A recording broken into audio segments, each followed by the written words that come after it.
এবার যে খবরে চোখ রাখবো একদম অন্যরকম একটি খবর। প্রেমের কাছে অবশেষে সুর নরম প্রেমিকের।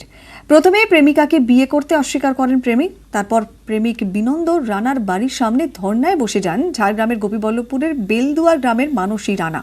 শনিবার দিন ধর্নায় বসার পরতে অবশেষে সুর নরম করে প্রেমিকের পরিবার এবং শেষমেশ বিয়েতে মত দেন তারা। বিয়ের প্রতিশ্রুতি দেন বিনন্দ। মানুষের দাবি, বিনন্দ রানার সঙ্গে প্রায় 5 বছরের সম্পর্ক ছিল। সরাসরি চলে যাব রাজু সিং, আমাদের প্রতিনিধি রয়েছেন। হ্যাঁ রাজু, 5 বছরের প্রেমের সম্পর্ক ছিল, তারপরও কেন বিয়ে করতে চাননি যুবক প্রথমে? যদিও অবশেষে তিনি রাজি হয়েছেন এবং এটাই সব থেকে আশার খবর, কিন্তু হঠাৎ কি অসুবিধে হয়েছিল?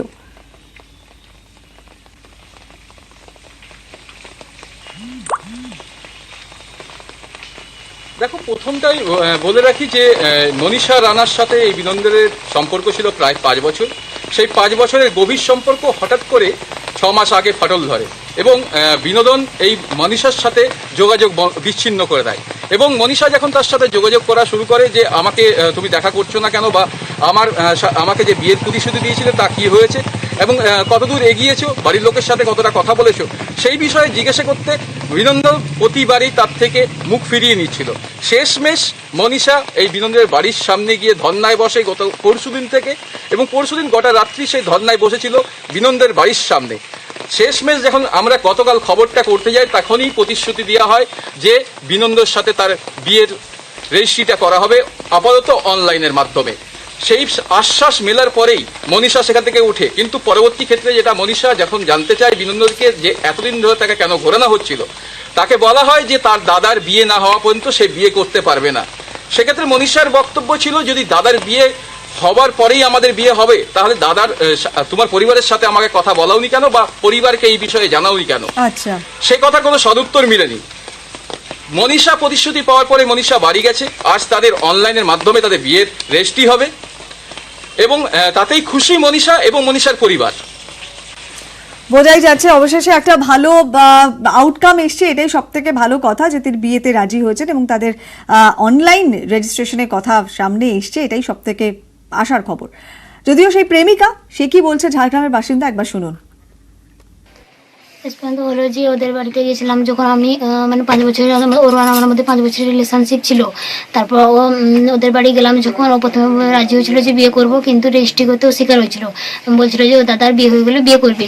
তারপর আমি আসিনি। আমি ওদের মানে সেখান থেকে বসে করে রাত 9:30 থেকে মানে সকাল 8টা পর্যন্ত ধর্নায় বসেছিলাম আমার ভালোবাসা ফিরে পেতে। তাই তারপরে আর ছেলেটি তার বাড়ির লোক মানে নিল, বললো যে রেজিস্ট্রি হবে আজ বিকাল 5টার সময়। তারপর দেখা যাক কি হয়। আসি পরে খবরে। বদলা বদলের রাজনীতি ঘিরে উত্তপ্ত বাংলা।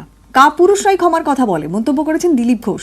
বিন্দুতে বিন্দুতে বদলা নেওয়ার হুঁশিয়ারি দিয়েছেন সায়ন্তন বসু। পাল্টা ফেরাদ হাকিমের আক্রমণ বিজেপি তালিবানি দল।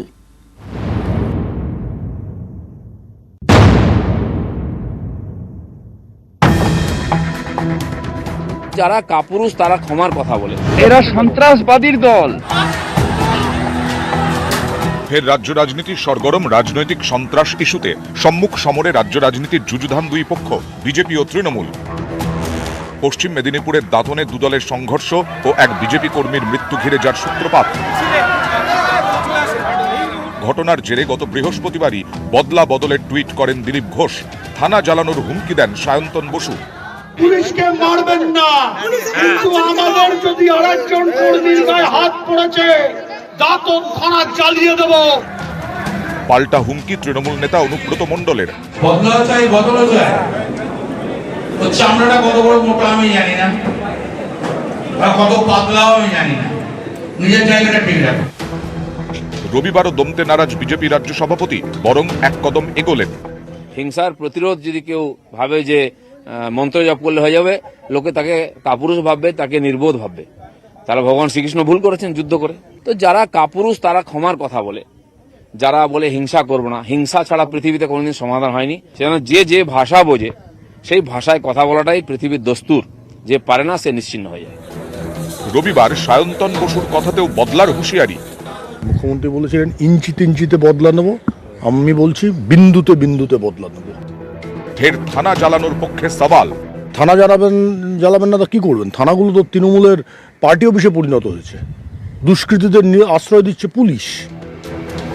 তৃণমূল শিবির শোনাচ্ছে শ্রী চৈতন্যের কথা। জ্বালিয়ে দেবো, মেরে দেবো, কেটে দেবো, ভেঙে দেবো, এটা বাংলার স্লোগান নয়। বাংলার স্লোগান বরং মেরেছিস কলসির কানা তাই বলে কি প্রেম দেব না, এটা হচ্ছে বাংলার স্লোগান। সঙ্গে বিজেপিকে তালিবান জৈশ-ই মোহাম্মদের সঙ্গে তুলনা। তালিবানদের যেরকম অন্য কোনো শিক্ষা নেই, তারা সন্ত্রাস করতে জানে। জৈশ-এ মোহাম্মদ যেরকম সন্ত্রাস করতে জানে, মানুষকে খুন করতে জানে, এদেরও সেই রকমই শিক্ষা। আর আজকে যা শুনছি তাতে তারাও সন্ত্রাসের কথা বলছে, ভালো কথা বলছে না। ছাড়তে নারাজ বিজেপি রাজ্য সভাপতি। বাংলাদেশ থেকে, পাকিস্তান থেকে যত টেররিস্ট আসে, পশ্চিমবঙ্গ হচ্ছে তার সেফ শেল্টার। সমস্ত জেলায় ধরা পড়ছে, মহিলা টেররিস্ট পর্যন্ত ধরা পড়ছে পশ্চিমবাংলায়। আমাদেরকে টেরোরিজম শেখাচ্ছে না, সারা ভারতবর্ষের টেরোরিজমের টুঁটি টিপে দিয়েছি, আমরা বন্ধ করে দিয়েছি। কিন্তু পশ্চিমবাংলায় তাদেরকে জল দিয়ে, বাতাস দিয়ে খাইয়ে রেখেছেন। সেই পার্টির কোন নেতা মন্ত্রী বিজেপিকে জ্ঞান দেবে? লোকে তো হেসে হেসে পেট ব্যথা হয়ে যায়। মিশন বাংলা, পাখির চোখ 2021। তার আগে বদলা বদলের রাজনীতি ঘিরে সংঘাতে বিজেপি তৃণমূল। আশঙ্কার প্রহর গোনা শুরু, বারবার রাজনৈতিক সন্ত্রাসে রক্তাক্ত বাংলার। নিউজ 18 বাংলা। বিজেপির ডোর টু ডোর ক্যাম্পেইনে এখন মাথা ব্যথা হচ্ছে করোনা। রিশরাতে গৃহ সম্পর্ক অভিযানে গিয়ে বিক্ষোভের মুখে পড়লেন সায়ন্তন বসু। সল্টলেকেও আবাসনে ঢুকতে বাধা জয়প্রকাশ মজুমদারকে।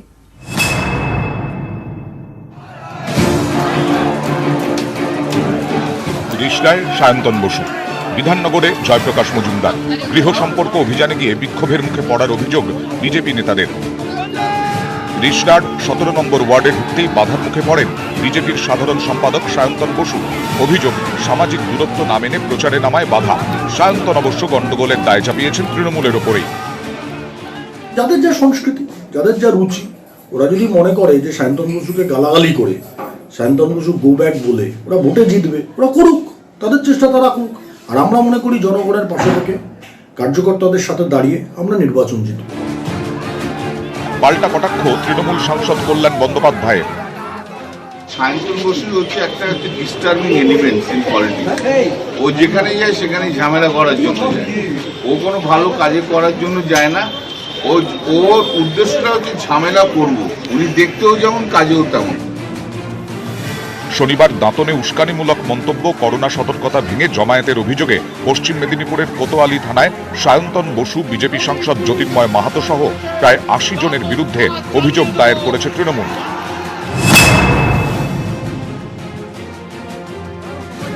সল্টলেকেও গৃহ সম্পর্ক অভিযানে গিয়ে বাধার মুখে পড়েন বিজেপি নেতা জয়প্রকাশ মজুমদার। তাঁরও অভিযোগ, করোনার ধুয়ো তুলে বাধা দিয়েছে তৃণমূলই। আমরা বাইরের আউটসাইডার লোকজনদের আমরা বারণ করছি এবং তাদের কথা শুনে আমাদের ঘর ঘর যাওয়ার বেশ কিছু ঘরে গেছি আমরা বাড়িতে, কারণ তাদের অনুরোধ শুনে আমরা আজকের মতন কাজ অসমাপ্ত রেখেছি। বিজেপি নেতাদের বিরুদ্ধে আক্রমণ শানিয়েছেন তৃণমূল নেতা জ্যোতিপ্রিয় মল্লিক। এদের প্রত্যেকের শিক্ষাগত যোগ্যতা নিয়ে আমাদের কাছে প্রশ্নাতীত। এদের প্রত্যেকের চিকিৎসা করানো দরকার, সুচিকিৎসার ব্যবস্থা করা দরকার। ওদের সর্বভারতীয় সভাপতির উচিত এদের প্রত্যেককে দিল্লি নিয়ে গিয়ে এইমসে ভর্তি করে ভালো করে চিকিৎসা করা। 21-এ রাজ্যে পদ্ম ফোটাতে মরিয়া বিজেপি। সেই লক্ষ্যেই মোদির চিঠি নিয়ে জনসংযোগে ঝাঁপিয়েছে গেরুয়া শিবির। সেই প্রচারেও বাধা। বিজেপি বলছে করোনাকে অজুহাত করে বাধা দিচ্ছে তৃণমূলই। রাজ্যের শাসক দল অবশ্য সে অভিযোগ মানতে নারাজ। রানা কর্মকার ও অনুপ চক্রবর্তী, নিউজ 18 বাংলা। ব্যবসাতে মন্দা, ঝাঁপ ফেলছে শোরুম আউটলেট। পার্ক স্ট্রিটে বন্ধ হয়ে যাচ্ছে একের পর এক নামি দামি ব্র্যান্ডের দোকান। এমনকি যে দোকানগুলি খোলা রয়েছে সেগুলির অবস্থাও শোচনীয়। অর্থনীতিবিদদের একাংশের মতে এখন সাধারণ মানুষের হাতে টাকা নেই, আর যাদের হাতে টাকা রয়েছে তারাও বুঝে শুনেই খরচ করছেন, কারণ সামনে যেহেতু অনিশ্চিত ভবিষ্যৎ, সেজন্যই এই অবস্থা।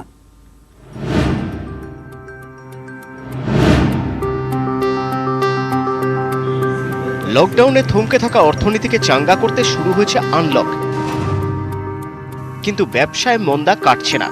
এই পরিস্থিতিতে শহরে ঝাঁপ ফেলছে একের পর এক নামি দামি দোকান। ইতিমধ্যে পার্ক স্ট্রিটের একাধিক দোকান বন্ধ হয়ে গিয়েছে। সকাল থেকে রাত, আগে সব সময় গম গম করত পার্ক স্ট্রিট, কিন্তু করোনা আবহে সবকিছুই বদলে গেছে।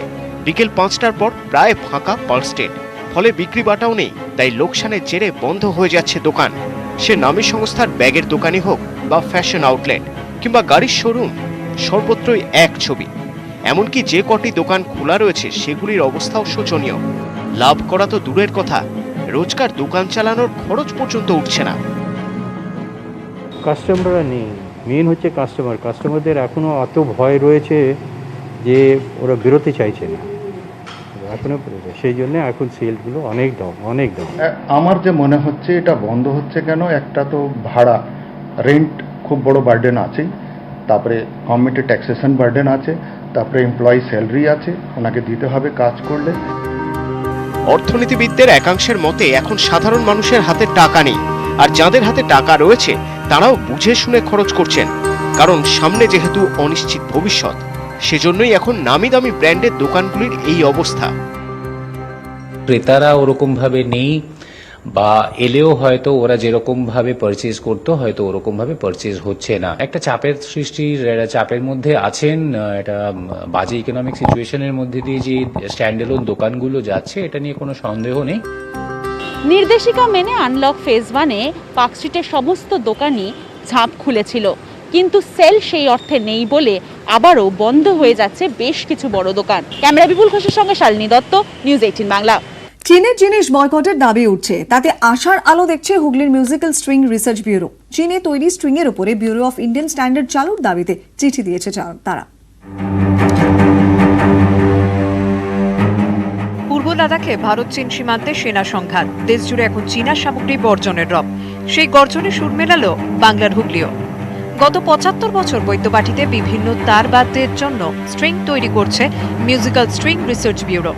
ভারতের প্রথম স্ট্রিং তৈরির এই কারখানা ব্র্যান্ডের নাম করুণা, কিন্তু তাদের বাজারেও থাবা বসিয়েছে চীনা পণ্য, যার জেরে ক্ষতির মুখে দেশীয় ব্যবসা। ভারত চীন সীমান্ত সংঘাতের পর ভারতীয় বাজারে চীনা পণ্যের আগ্রাসন রুখতে উদ্যোগী এই সংস্থাও। কেন্দ্রকে চিঠি দিয়ে তাদের দাবি, অবিলম্বে চীনা পণ্যের উপর চালু করা হোক bureau of Indian standard certificate. BIS সার্টিফিকেটটা ইন্ডাস্ট্রি, বড় ইন্ডাস্ট্রির ক্ষেত্রে ঠিক আছে, কিন্তু যারা ছোট ইন্ডাস্ট্রি তাদের ক্ষেত্রে এটা লাগু করা যায়। 2 টন 3 টনের মাল আনে, তাদের ক্ষেত্রে এটা লাগু করা হোক। এবং চাইনিজ যে মাল আসছে তাদের উপর অ্যান্টি ড্যাম্পিং ডিউটি এবং তাদের উপর বিআইএস করা হোক, যাতে তারাও যাতে সমানভাবে আমরা লড়তে চাই। আমরা চায়নার সঙ্গে লড়তে চাই, আমরা বিদেশের সঙ্গে লড়তে চাই। গত 75 বছর ধরে উৎপাদনকারী শিল্প হিসেবে কাজ করছে এই সংস্থা। ভারত তো বটে, এতদিন তাদের স্ট্রিং এর রপ্তানি হতো শ্রীলঙ্কা, বাংলাদেশ, এমনকি কানাডাতেও। কাঁচামাল আসতো মূলত জার্মানি ও আমেরিকা থেকে, কিন্তু জিএসটি এবং বিআইএস সার্টিফিকেট বাধ্যতামূলক হওয়ার পর থেকে বিপাকে পড়েছে musical string research bureau. BIS certificate তৈরিতে খরচ প্রায় 20 লাখ টাকা।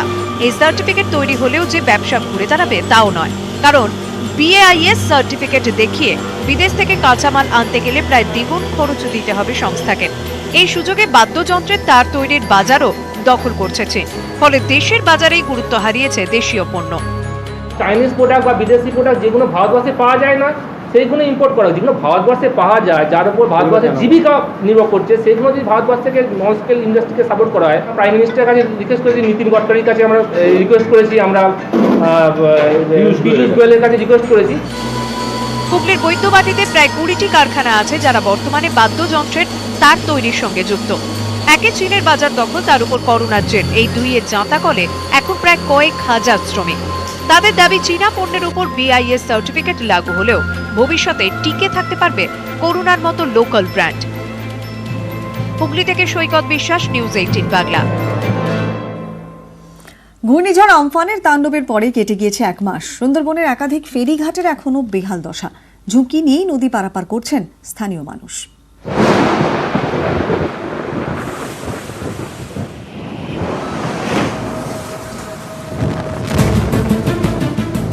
আমফানের দাপটে লন্ডভন্ড হয়ে যায় সুন্দরবনের বিভিন্ন এলাকা। ক্ষয়ক্ষতি সামলে ধীরে ধীরে উঠে দাঁড়াচ্ছে সুন্দরবন, তবে এলাকার ফেরিঘাটগুলির অবস্থা এখনো খারাপ। সুন্দরবনে যোগাযোগের অন্যতম মাধ্যম নৌকা, সেখানে কার্যত ঝুঁকি নিয়ে নদী পারাপার করছেন স্থানীয় মানুষ। কৈখালী ফেরিঘাটে নৌকায় উঠতে গিয়ে পা পিছলে ছোটখাটো দুর্ঘটনাও ঘটছে। সমস্যায় পড়তে হচ্ছে মাঝিদের। ঘাটগুলো একদম ঘাটে লোক ধরা যাচ্ছে না, সব জায়গায় বলো গিয়ে হয়ে গেছে, লোক তার আঘাত হচ্ছে প্রচুর। আমাদের তো হচ্ছে কি এপার থেকে ওপারে খেয়ে যেতে হয়, ওপারের ঘাটটাও ওরকম এর থেকে আরো বেশি খারাপ হয়ে গেছে, তাহলে ওখানটায় আরো পা দেওয়া যাচ্ছে না, মানে এই যে নৌকোটাকে ওইখানটা দাঁড়াবে সেরকম পজিশন নেই। প্রতিদিনই জলের তোড়ে আরও ক্ষতি হচ্ছে খেয়াঘাটগুলি। মেরামতির কাজ শুরু না হলে এরপর পর্যটকদের যাতায়াতে অসুবিধা হবে।